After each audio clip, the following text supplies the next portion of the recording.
السلام علیکم ورحمۃ اللہ وبرکاتہ۔ نحمدہ ونصلی ونسلم علی رسولہ الکریم، اما بعد، فإن أصدق الحديث كتاب الله وخير الهدي محمد صلى الله عليه وسلم وشر الأمور محدثاتها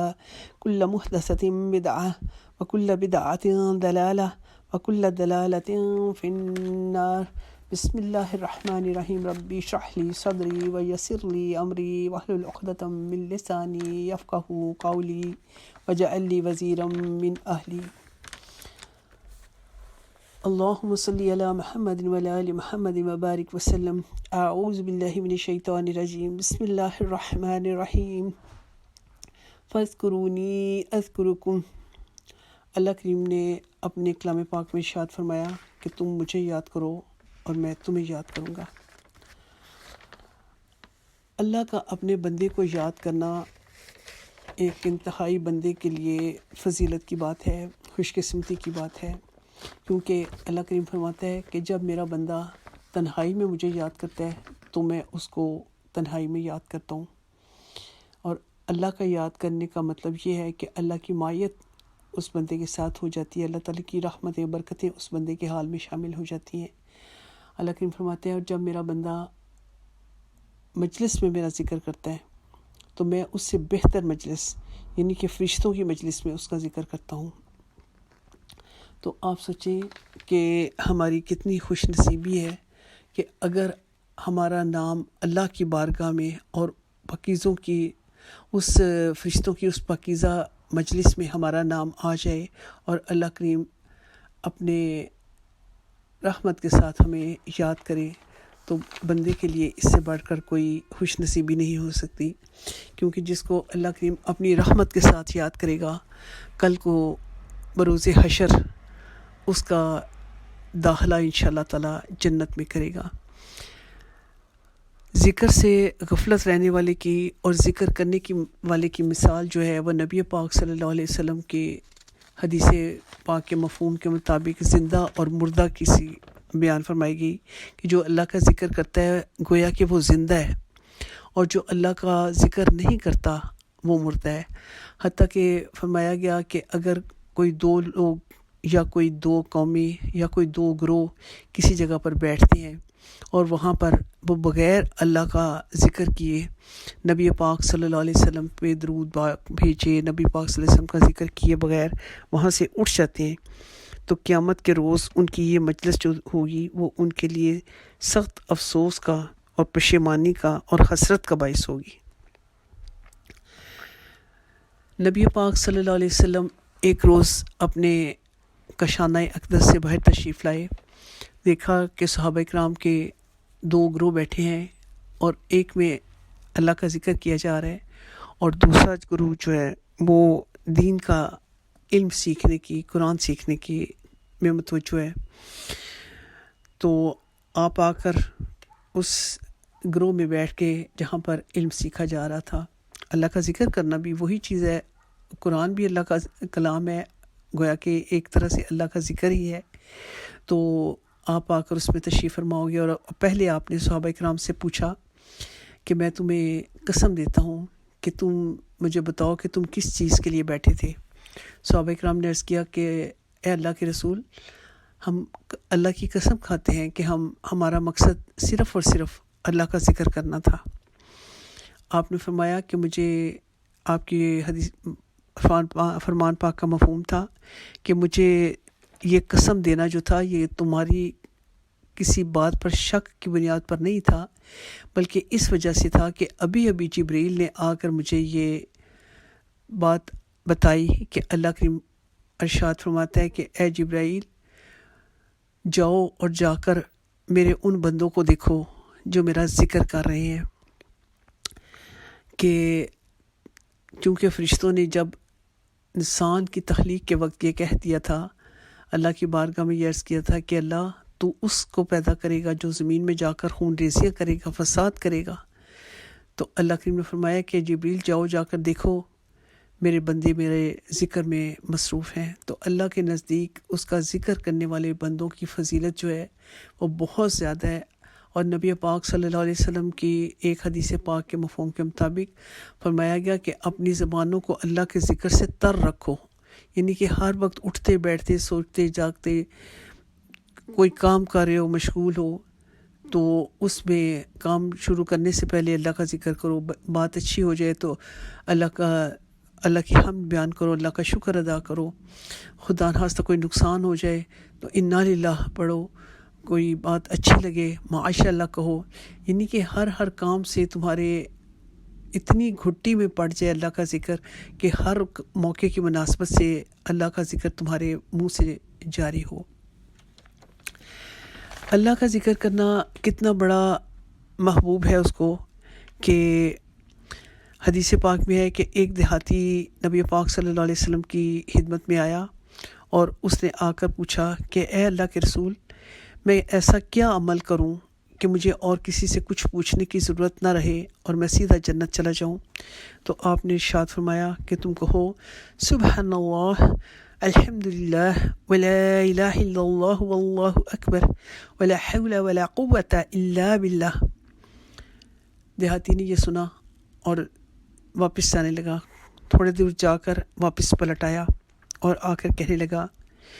کہ اے اللہ کے رسول صلی اللہ علیہ وسلم، جب میں نے کہا سبحان اللہ تو یہ تو اللہ کے لیے ہے، میرے لیے تو نہیں ہے، جب میں نے کہا والحمد للہ تو یہ بھی اللہ کی تعریف ہے، اس میں میرے لیے تو کچھ نہیں، اور جب میں نے کہا کہ ولا الہ الا اللہ واللہ اکبر تو یہ بھی میں نے اللہ کی ثنا بیان کی، اس میں میرے لیے تو کچھ نہیں، اور جب میں نے یہ کہا کہ ولا حول ولا قوة الا باللہ تو یہ بھی میں نے اپنے رب کی نعمت کا، اس کے عنایت فرمانے کا ذکر کیا، تو اس میں میرے لیے تو کچھ نہیں۔ اس پر نبی پاک صلی اللہ علیہ وسلم نے فرمایا کہ تم کہو اللہم اغفر لی وارحمنی وارزقنی۔ پھر وہ دیہاتی سوچ میں پڑا تو کہنے لگا کہ جب میں کہوں گا کہ اللہم اغفر لی، کہ اللہ تو مجھے معاف کر دے، تو معاف تو اللہ نے کرنا ہے، تو بیچ میں میرا تو کوئی کردار نہیں۔ جب میں کہوں گا ورحمنی، کہ اللہ مجھ پر رحم فرما، تو وہ رحم بھی اللہ نے کرنا ہے، اس میں بھی میرا کچھ دخل نہیں۔ اور جب میں کہوں گا ورزقنی، کہ مجھے رزق دے، تو وہ رزق بھی اللہ نے دینا ہے، تو یہ سب کچھ تو اللہ کے لیے، تو پھر میرے لیے بیچ میں کیا ہے؟ تو آپ نے فرمایا، اللہ کے رسول صلی اللہ علیہ وسلم نے فرمایا کہ جب تم کہو گے کہ اللہم اغفر لی، کہ اللہ مجھے معاف کر دے، تو اللہ فرمائے گا میرے بندے میں نے تجھے معاف کر دیا۔ جب تم کہو گے کہ ارحمنی، کہ مجھ پر رحم فرما، تو اللہ فرمائے گا کہ میں نے رحم فرما دیا۔ جب تم کہو گے ورزقنی، کہ مجھے رزق دے، تو اللہ فرمائے گا کہ میں نے رزق دے دیا۔ تو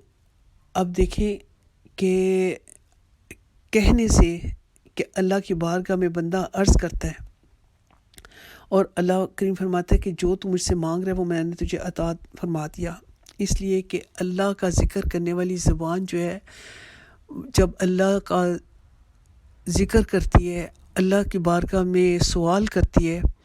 تو اللہ اپنے بندے کو مایوس نہیں لٹاتا، کہ اپنا ذکر کرنے والے اس کو اتنے پسند ہیں کہ فرمایا کہ وہ جو ذکر کرنے والے نبی پاک صلی اللہ علیہ وسلم کی سنن ابن ماجہ کی حضرت ابو درداء رضی اللہ تعالی عنہ سے حدیث پاک ہے کہ نبی پاک صلی اللہ علیہ وسلم نے فرمایا کہ کیا میں تمہیں سب سے پاکیزہ اور رب کے نزدیک جو بہت بلند عمل ہے اس کی خبر نہ دوں؟ کیا میں تمہیں ایسے عمل کی خبر نہ دوں جو مجاہد فی سبیل اللہ کا عمل ہو، جو دشمنوں کی گردن کو کاٹنے سے بھی زیادہ بہتر عمل ہو، اور اس سے بھی بہتر ہو کہ تم کافروں کی گردنوں کو مارے اور وہ تمہاری گردنوں کو کاٹیں؟ تو کیا میں تمہیں اس سے بہتر عمل کی خبر نہ دے دوں؟ اور کیا میں تمہیں سونے اور چاندی کے پہاڑوں سے زیادہ خرچ کرنے کا عمل نہ بتا دوں، جو اجر میں ان پہاڑوں سے بھی زیادہ اگر کسی نے اللہ کی راہ میں انفاق فی سبیل اللہ کیا ہو تو اس سے بھی زیادہ اس کو اجر و ثواب ملے؟ صحابہ کرام نے عرض کیا کہ یا رسول اللہ صلی اللہ علیہ وسلم، ہمیں آپ ایسا عمل ضرور بتا دیں۔ تو آپ نے فرمایا کہ وہ اللہ کا ذکر ہے، کہ ہر وقت اللہ کے ذکر میں زبان رہے، لیکن یہ ذکر جیسے لوگوں کے سامنے کیا جائے اس سے بڑھ کے زبان کو عادت ہو کہ تنہائی میں بھی اللہ کا ذکر کرے، اس سے بڑھ کر جیسے لوگوں کے سامنے اعمال کرے ویسے بڑھ کر اپنی تنہائی میں بھی اللہ کے لیے اعمال خالص کرنے والا ہو۔ اور اللہ کریم اپنے ان لوگوں کو کہ جو اس کو ذاکرین ہوتے ہیں ان کو وہ غافلین میں نہیں لکھتا۔ جو غافل ہے اس کو قیامت کے روز عزت نہیں ملے گی۔ عزت کس کو ملے گی؟ وہ جو آج اللہ کا ذکر کرنے والا ہے۔ اللہ کے ذکر کے لیے ایک کلمہ کہنے والا، ایک دفعہ جب بندہ سبحان اللہ کہتا ہے تو وہ سبحان اللہ بندے کے کہنے کے مقام سے اٹھ کر اللہ کے عرش کے ارد گرد چکر لگاتا ہے اور اللہ کی بارگاہ میں عرض کرتا ہے کہ یا اللہ فلاں بندے نے مجھے ادا کیا، میں اس کے بارے میں، اس بندے کے بارے میں تیرے حضور سفارش کرتا ہوں۔ اب دیکھیں، اور ایک دفعہ سبحان اللہ کہنے میں کتنا ٹائم لگا، اور درخت جو ہے وہ جنت میں لگا دیا جاتا ہے۔ اس بندے کی جنت اتنی زیادہ گھنی ہوگی جو بندہ آج دنیا میں اللہ کا ذکر کرتا ہے۔ اسی طرح نبی پاک صلی اللہ علیہ وسلم کی ایک زوجہ بیٹھی اللہ کا ذکر کر رہی تھی، ان کے سامنے کچھ شاید گٹھلیاں ٹائپ کی کوئی چیز رکھی تھی اور وہ ذکر کر رہی تھیں۔ جب اللہ کے رسول صلی اللہ علیہ وسلم کافی دیر کے بعد تشریف لائے تو وہ ابھی اسی طرح ذکر کیے جا رہی تھیں۔ تو آپ نے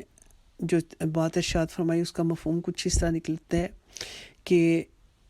تم نے اتنی دیر میں بیٹھ کر اللہ کا یہ ذکر کیا، اب میں نے صرف یہ کلمات جو ہیں وہ 3 دفعہ کہے جو کہ اجر و ثواب میں تمہارے اتنے زیادہ ذکر سے بھی بڑھ گئے۔ اب وہ کیا کلمات تھے؟ سبحان اللہ عدد خلقہ ورضا نفسہ وزنۃ عرشہ ومداد کلمتہ، کہ جب بندے نے کہا سبحان اللہ عدد خلقہ کہ اے اللہ تیری تعریف اتنی کرتا ہوں جتنی ساری خلقت کرتی ہے، تو ایک مرتبہ یہ کہنے سے حضرت آدم علیہ السلام سے لے کر ساری مخلوق نے جتنی دفعہ پوری مخلوق نے ایک دفعہ سبحان اللہ کہا ہو، تو اس بندے کے ایک دفعہ یہ کہنے کے سے کہ سبحان اللہ عدد خلقہ، اس کو اتنی دفعہ مخلوق کے سبحان اللہ کہنے کا ثواب ملے گا۔ اور جس وقت بندے نے کہا کہ ورد نفسہ ہی، تو اب بندے نے کہا کہ اللہ میں تو کمزور ہوں، میرے سے کمیاں کوتاہیاں بھی ہوں گی، تو میرے ثواب ذکر کرنے کا ثواب، اجر و ثواب جتنی تیری رضا کے مطابق ہے، جتنی تیری رضا ہے اس کے مطابق لکھ دے۔ تو اللہ کریم اس بندے سے جتنا خوش ہوگا وہ اس کو اپنی رضا کے مطابق ثواب عطا فرمائے گا۔ اور اسی طرح جس وقت بندہ نے کہا وزنۃ عرشہ